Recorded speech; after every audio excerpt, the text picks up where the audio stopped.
السلام علیکم۔ بسم اللہ الرحمن الرحیم۔ اللہم صلی علی محمد وعلی محمد۔ حضرت آدم علیہ السلام بنیاد خانہ کعبہ۔ خداوند عالم کے بتائے ہوئے کلمات کے واسطے سے حضرت آدم علیہ السلام کی توبہ تو قبول ہو چکی تھی اور اس عظیم شرف پر انتہائی مسرور بھی ہوئے اور ہونا بھی چاہیے تھا، یہاں تک کہ مدتوں مسرت کے آنسو بھی بہاتے رہے، لیکن اس کے باوجود ان کے دل سے ناراضگی، باری و فراق جنت اور جدائی جناب ہوا کے غم کے بادل نہ چھٹے، وہ بدستور رنجیدہ رہے۔ تو خداوند عالم نے آدم علیہ السلام سے فرمایا کہ اے آدم، ہم نے تم کو پیدا کیا، ہم نے تم کو فرشتوں کے مقابلے میں سرفراز کیا، ہم نے تم کو جنت میں رکھا، اب تمہارے ترک اولیٰ کو بھی معاف کر دیا اور تمہاری توبہ قبول کر لی، آخر اب کیوں رنجیدہ ہو؟ عرض کی مالک، اپنے کیے کا جو بدلہ پا چکا ہوں، رنج و غم برداشت کر چکا ہوں، اس کی تلخی اور اس کے اثرات دل سے نہیں جاتے۔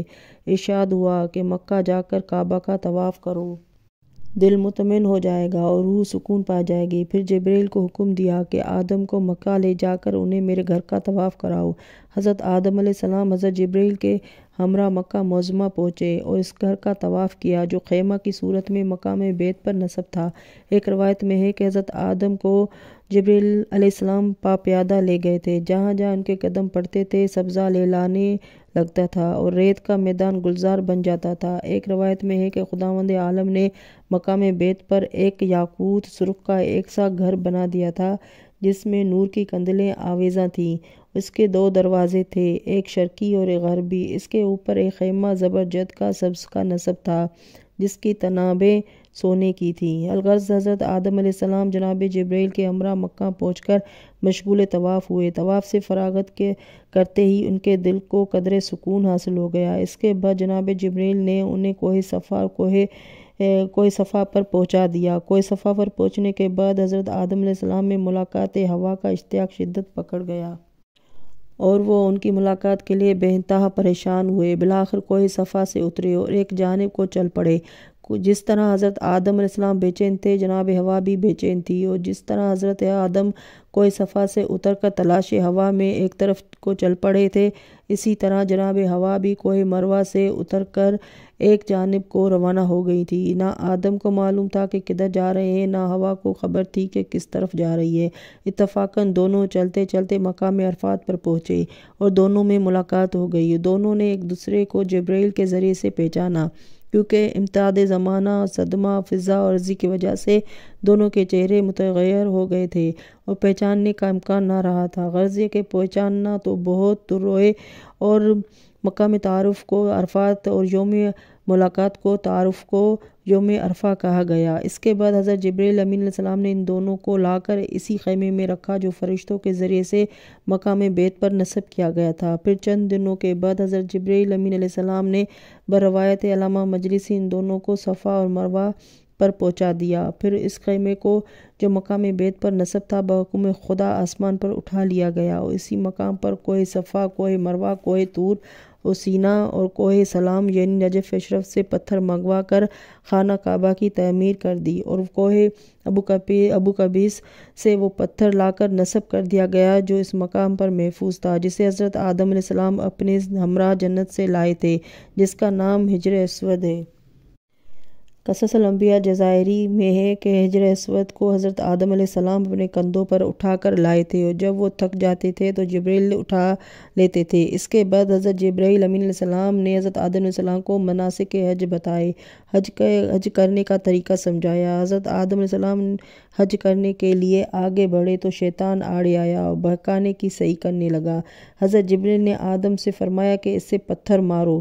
آدم نے پتھر مارے، جب 7 پتھر لگے تو وہ بھاگا، دوسرے مقام پر پھر سامنے آ گیا اور پھر پتھر مارے، پھر تیسرے مقام پر روکنے کے لیے آیا، آپ نے پتھر مارے اور جب 7 پتھر اس کے لگے تو وہ بھاگ کھڑا ہوا۔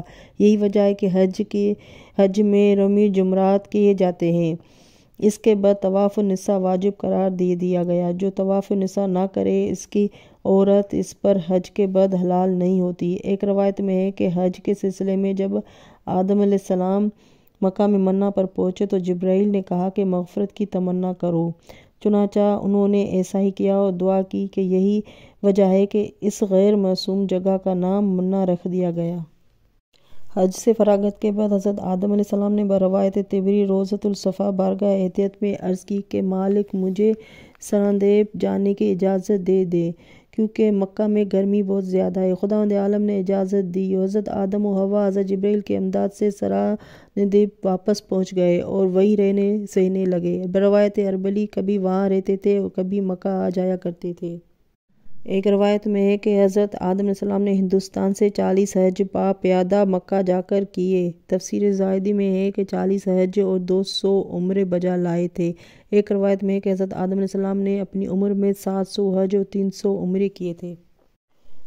طبری میں ہے کہ آدم و حوا 40 سال ہندوستان میں رہے۔ اسی کتاب میں یہ بھی ہے کہ حضرت نوح کے طوفان سے پہلے تک خانہ کعبہ بدستور بنا رہا۔ جب طوفان آنے کا زمانہ ہوا تو اسے آسمان پر اٹھا لیا گیا اور اس کی جگہ ایک پہاڑ کو اپنے حکم سے خدا نے قائم کر دیا۔ جب طوفان گزر گیا تو عہد حضرت ابراہیم علیہ السلام آیا تو خدا نے ابراہیم علیہ السلام کو مقام بیت کی طرف اشارہ کیا اور پہاڑ کو حکم دیا کہ وہ اپنی اصلی جگہ پر چلا جائے۔ وہ ہٹ گیا۔ حضرت ابراہیم علیہ السلام نے اسی جگہ پر خانہ کعبہ کی تعمیر مکمل طور پر کر دی۔